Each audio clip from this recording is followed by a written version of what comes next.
Hello friends, good morning. मैं आनंद sir अपने इस वीडियो में आपका हार्दिक स्वागत करता हूं। हम लोग वार्षिक हिसाब का नमूना आसान तरीके से कैसे याद करें उस टॉपिक को सीख रहे थे।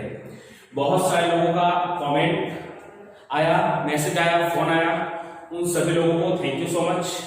आज मैं फिर से दो लाइनर के साथ अब शुरुआत करना चाहूंगा कि अच्छी से अच्छी चीज बनने में वक्त लगता है। अच्छी से अच्छी चीज बनने में वक्त लगता है। अगर आपको कामयाबी बहुत बड़ी चाहिए तो उसमें वक्त लगता है।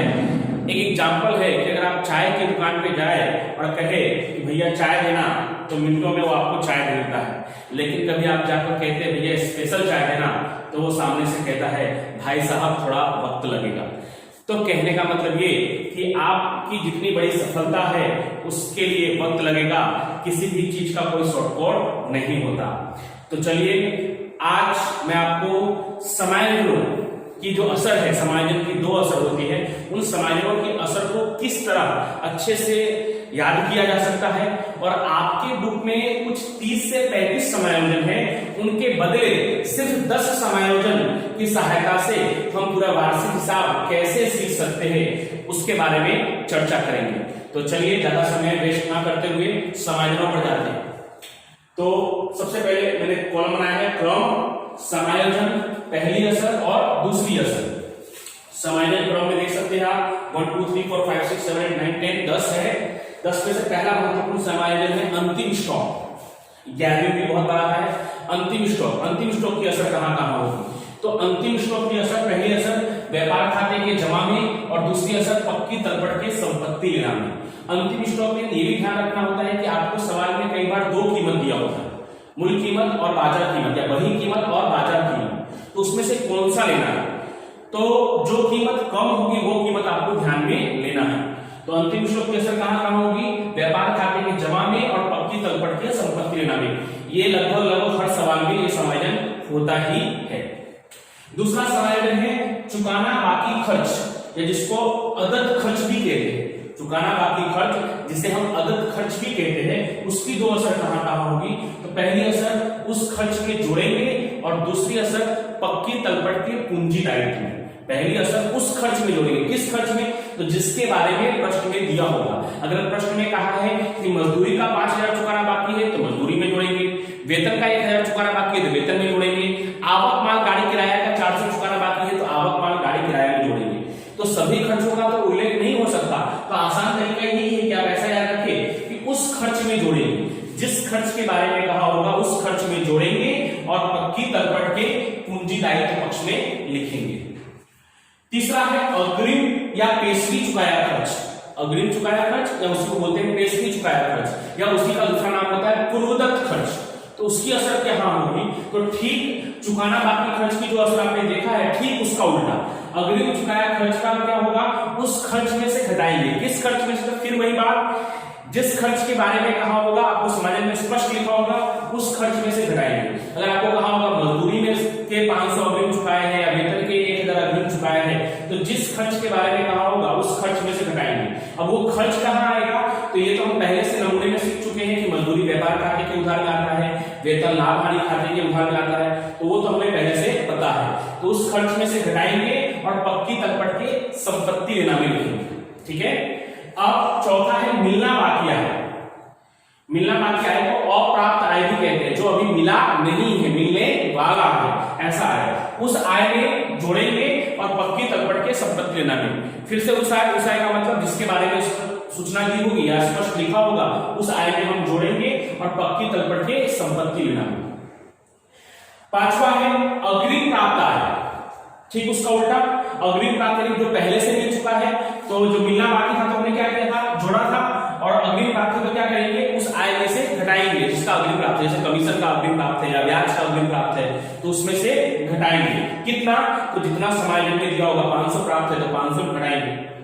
और दूसरी असर होगी पक्की तलपट के पूंजी दायित्व। अब ये जो समायोजन है, समायोजन पर 2 3 4 5 बच्चे कई बार इसमें कंफ्यूज होते हैं। अग्रिम प्राप्त, चुकाना बाकी, मिलना बाकी, थोड़ा कंफ्यूजन होता है।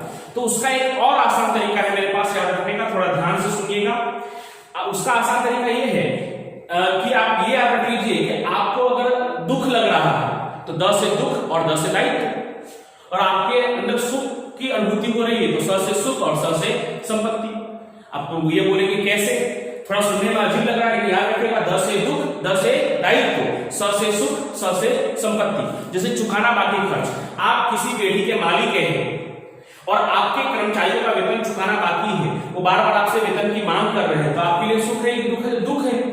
तो द से दुख और द से दायित्व, चुकाना बाकी मिलना बाकी प्लस तो होगा है, लेकिन चुकाना बाकी दुख है और मिलना बाकी सुख है।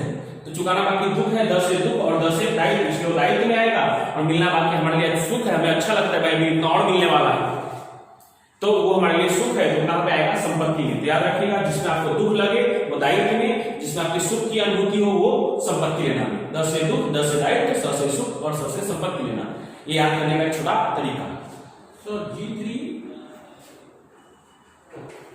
उसके बाद आगे हम वीडियो में देखेंगे छठा समायोजन, जो मोस्ट आईएमपी समायोजन है घिसाई, डूबत ऋण और अपलिखित। घिसाई, डूबत ऋण और अपलिखित, ये तीनों को एक साथ में लिया है क्योंकि तीनों की जो असर है वो एक साथ आपको सीखने को मिलेगा और ये तीनों ही बहुत ही महत्वपूर्ण समायोजन है, लगभग हर सवाल में आते हैं। तो चाहे घिसाई हो, चाहे डूबत ऋण हो, चाहे अपलिखित हो, उसकी असर कहां होगी?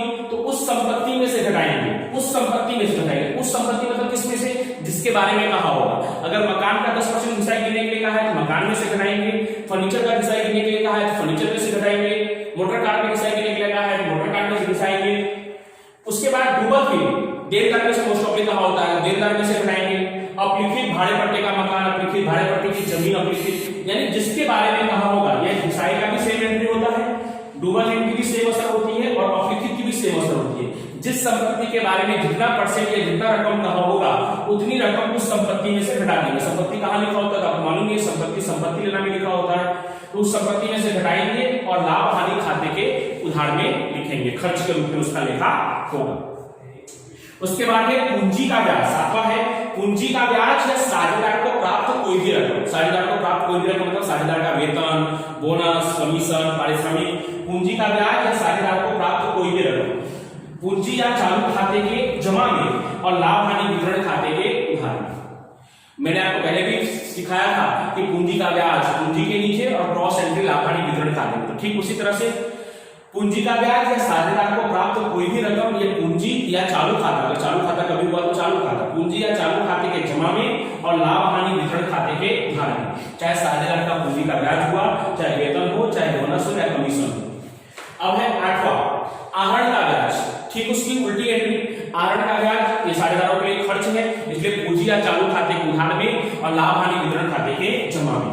नौवां है, ये भी बहुत महत्वपूर्ण समायोजन है, अन्य रीत से माल की जावक। अन्य रीत से माल की जावक, चाहे वो आग से गया माल हो, चोरी से गया माल हो, निजी उपयोग के लिए गया माल हो, दुर्घटना में गया माल हो, धर्मादा में दिया माल हो, किसी भी प्रकार से माल की जावक हो तो खरीदी में से घटाएंगे और दूसरी असर लाभ हानि खाते के उधार में। लेकिन उसमें आहरण अपवाद है, अगर निजी उपयोग के लिए माल गया होगा तो खरीदी में से तो घटाएंगे, लेकिन उसके आहरण के रूप में उसका लेखा पूंजी खाते या चालू खाते के उधार में होगा।